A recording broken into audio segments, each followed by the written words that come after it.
Assalamualaikum warahmatullahi wabarakatuh. Perkenalkan kami dari KKN 105 UIN Sunan Kalijaga, Yogyakarta.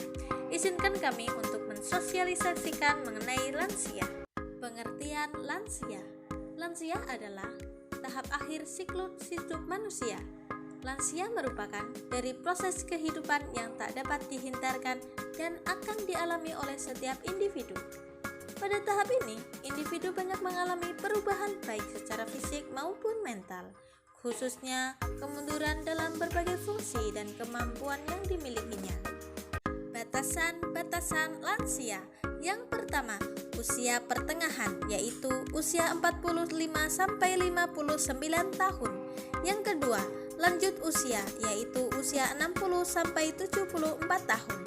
Yang ketiga, lanjut usia tua, yaitu usia 75-90 tahun.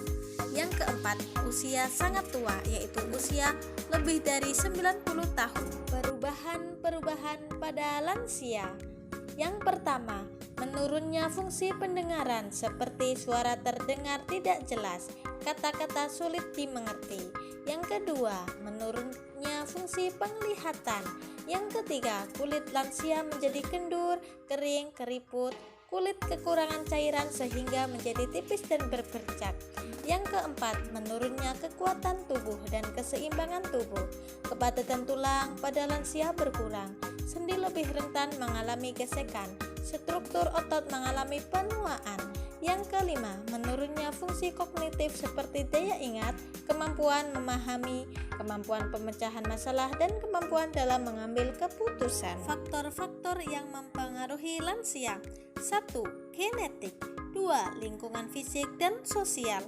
3. Karakteristik atau jenis kelamin dan status sosial. Untuk jenis kelamin, lansia lebih didominasi oleh jenis kelamin perempuan. Artinya, ini menunjukkan bahwa harapan hidup yang paling tinggi adalah perempuan. 4. Perilaku hidup sehat. Penyakit yang sering muncul pada lansia. 1. Diabetes atau kencing manis merupakan suatu penyakit yang ditandai dengan tingginya gula darah lebih dari 200 mg/dl akibat kerusakan sel beta pankreas. 2. Demensia. Demensia adalah suatu sindrom klinik yang meliputi hilangnya fungsi intelektual dan ingatan atau memori sedemikian berat sehingga menyebabkan disfungsi hidup sehari-hari. 3. Penyakit sendi. Penyakit sendi merupakan penyakit autoimun yang mengakibatkan kerusakan sendi dan kecacatan serta memerlukan pengobatan dan kontrol jangka panjang. 4. Stroke. Stroke adalah penyakit yang terjadi akibat suplai oksigen dan nutrisi ke otot terganggu karena pembuluh darah tersumbat atau pecah. 5. Pernapasan dan kardiovaskuler, yaitu gangguan atau kerusakan yang terjadi pada jantung akibat kekurangan oksigen dan makanan yang berasal dari aliran darah ke jantung. 6.